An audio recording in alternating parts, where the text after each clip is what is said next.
Thank you, Alison. She left. Thank you, Susanna, for the first two talks. And my talk will be on bridging the gap between formal and non-formal education and how I think and we think the organization I am from, this would help with inclusive schools and would guide a way to a school of the 21st century. But let me begin with a picture of one of my favorite schools.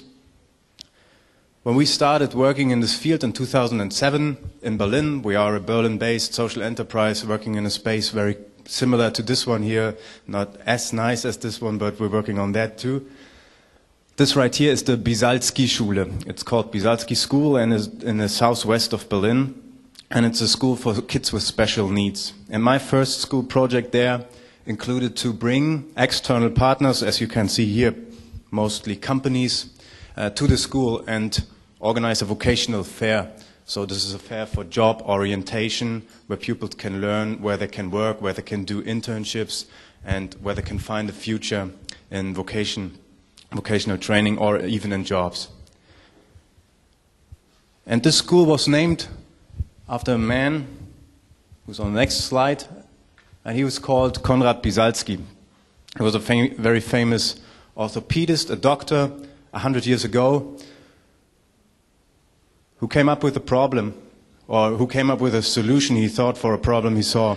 And that problem was that the state back then, 100 years ago, treated cripples, as they were called, with no respect and with no help. So there was no help for persons that were ill or disabled. And he came up with the idea and the thought that these persons should be helped, that they should be cured, that they were not really people that had no future, but that they were people who could be cured of their illness and could become citizens. And then in the end, of course, taxpayers.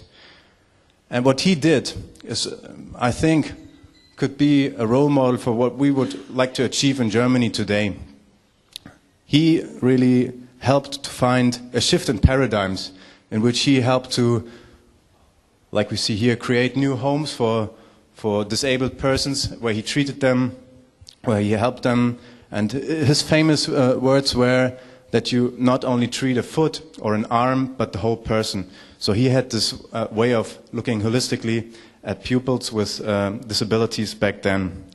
And in this kind of institutions we see on the right, the Oskar Heleneheim, one of the first institutions in Germany treating disabled persons in a holistic way. Doctors and teachers shared the work. So they were working as a team, as team members on the same level. And this is something I would like to keep you in mind for later. So my talk about bridging the gap will introduce you very shortly to the history of inclusion in Germany, and then in the second part on the current state of inclusion in Germany, in schools of course, and give you all the relevant numbers in the current situation right now. And then the third part, and the most important part for me, is the inclusive school of the 21st century as we see it, and the ways we would like to help develop such a school. But let me begin with the history. I'm a trained history teacher, so beware. In the 19th century and the early 20th century, there was no inclusion whatsoever. The state was exclusion, as you can all imagine. So people with handicaps, disabled persons were excluded from the rest of society. They weren't trained, they were degraded and even killed. This went over to a state of separation, where they started, like Konrad Bisalski, where they started to treat disabled persons, but in special institutions. So you separated the ill people from the healthy people, from the normal people, as you all are familiar with, I see. Then in 1880, the first special school, with the help of Konrad Bisalski, opened in Germany and really laid the base for a growing number of special schools all over Germany, and to really brought that idea forward that you should treat disabled persons together, or not together, but that you should train and focus on disabled persons too. And this led up to the 1920 Prussian law for cripples' welfare, as it was called, and that combined for the first time the three ideas of treatment, education, and, very important, vocational training for people with disabilities. And at these institutions, these kind of institutions, teachers and doctors really worked as partners and worked together within one group.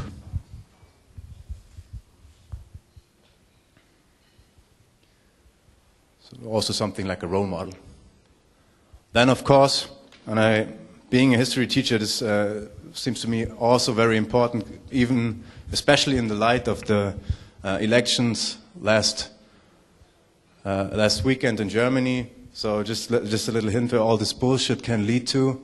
We had the 90s and 40s where the ideas of the Enlightenment were really perverted by the National Socialists in Germany and all over Europe. They created a machine of mass murder. And I will just only point out what exclusion and separation can lead to when you think of money and when you think of people believing in that. I will just shortly translate this. This is a publication of the NSDAP claiming that every ill person costs such and such many Reichsmark, and that everyone should think about why we should spend money on ill persons. And if you go this path, and if you try then start and think in terms of money and how much it costs to bring people back into society or to take care of them, then you go your way to something that all of you know what I mean.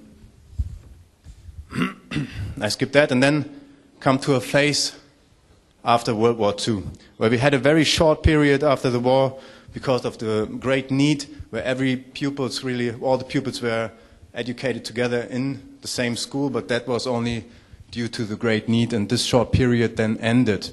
And it ended because we had very active parents that created a protected space for their disabled children, and this allowed a growth of special schools from 2% to 5% of all schools from 1950 to 1970. So what the parents tried to achieve was, of course, to create a protected space for children with disabilities in order to protect them, and in the light, of course, of what happened in the 30s and 40s. So they wanted to create a special atmosphere. Later on, so in the 1970s, we had a real and a huge, and this is still existing, and the Bisalski school I showed you in the beginning is also one example of this. We had a whole system of ambulant institutions, like special kindergartens, special schools, and special workshops where people work that have certain disabilities, and they create like boxes or wrappage and stuff like that. And all this led in the 70s and then early 80s to the recognition that you had it, that you separate them, and then after that you have to integrate them back into the system. And this should change. So in 1981, there was one first, very important, as we see it in Germany, step when the United Nations proclaimed the International Year of the Handicapped Persons in 81, as I said. And that was one of the paths that led to the 1994 Salamanca Declaration, where 92 governments and 25 international organizations said that inclusion is the most important factor in education. So this is something all these governments, the German and the Czech government too, agreed on and put onto paper.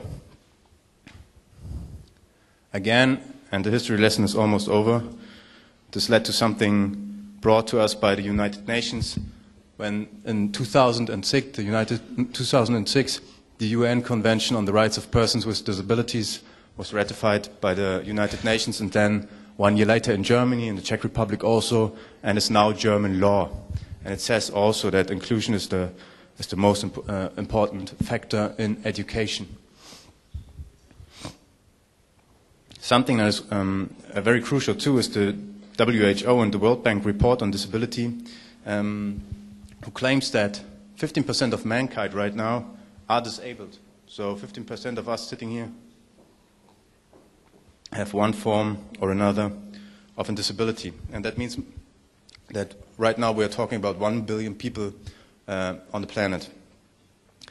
That number is 50% higher as in 1970, which is also due to changing diagnostical standards and new views on disabilities. And what the World Report pointed out was that there is a large need for a sustainable environment for inclusion, that should be implemented on a national level with national action plans and should really brought down to the schools. So to wrap it up, this first part, I will quote something from the World Report on Disability that pointed out, really to bring it down on the national level, appropriate training of mainstream teachers, talking about teachers, appropriate training of mainstream teachers can improve teacher confidence and skills in educating children with disabilities. The principles of inclusion should be built into teacher training programs and accompanied by other initiatives that provide teachers with opportunities to share expertise and experience about inclusive education. End of part one. That really showed you where it all came from, because, and it showed you that it is something like a top-down way inclusion went in Germany, at least. We had these different waves and impulses of inclusion. We had this, the big try to protect disabled and disadvantaged people because of the horrors of the past, and then it really trickled down to the second lowest level in this system, which are the teachers, just one level above those who should be really talked to, which are the pupils, of course. Part two, inclusion in Germany today. What do we talk about when we talk about inclusion in Germany? There's a big debate going on the differences between integration and inclusion, and there's always the fear that we Germans are trying to make something of a semantic lesson out of it. But we think really that it is a very important difference between the two concepts. Although in the 80s, many would argue that integration was used in the same terms as we use inclusion today. But the main difference is that, I hope you can see it in on the first picture, that in integration we talk about bringing back something that has a certain form or a color into the big one, into the big circle here, and then it stays together as a group, and it's still recognizable as a group. So you bring something in that you first defined as different and as a certain group, and then you bring it in. Whereas inclusion, as we talk about it in Germany today, means that everybody has strengths and everybody has weaknesses, and you wouldn't group them together, so you wouldn't even say there are some kids with special needs when you brought it to the extreme, and you wouldn't define certain groups that need certain help. So this is just a little hint at the big translation war we had going on, because the first version of the translation of the United Nations Convention had integration in it, and then there was a big upheaval in Germany where they changed the translation, and now it says inclusion. Okay, and all these top-down solutions are now meeting reality in Germany. I don't know how familiar you are with the German states. We have 16 different states, and bringing education from the United Nations, you have 10? You have 10, okay. And bringing these laws from the United Nations all the way up into the schools would need to pass this system of education, because in Germany education is in the realm of the different states. So once you have this national law, it does not mean by any sense that it is implemented in a school, because the schools are always looking to their own states. And that's why I put in the 16 ministries that behave very differently and are not, very often not able to work together. In 2014, we had 500,500 pupils with special needs in Germany. 500,000 pupils have special needs in one form or another. That are 6.8% of all. And just to show you the differences, in Lower Saxony, which is this state, there are 5.3% of the pupils diagnosed with special needs, whereas in Mecklenburg-Vorpommern, up in the north, there 11% of the pupils are diagnosed with special needs. And this, of course, is due to a different set of diagnostical standards within the states, because these are also following state law. I put this here on this chart, and I will help you to probably read it a little bit better. So the big column gives you the number of pupils that need special education in one form or another. And of those, so here's Germany, of those 6.8% of German pupils needing special attention, 2.1% are included. That means they attend a regular school. And 4.7% are not included in regular schools, but are going to schools for special needs. They are excluded, actually. So now, but looking at the states, the picture differs very much. Where we have in Bremen, I don't know if it's on the next chart.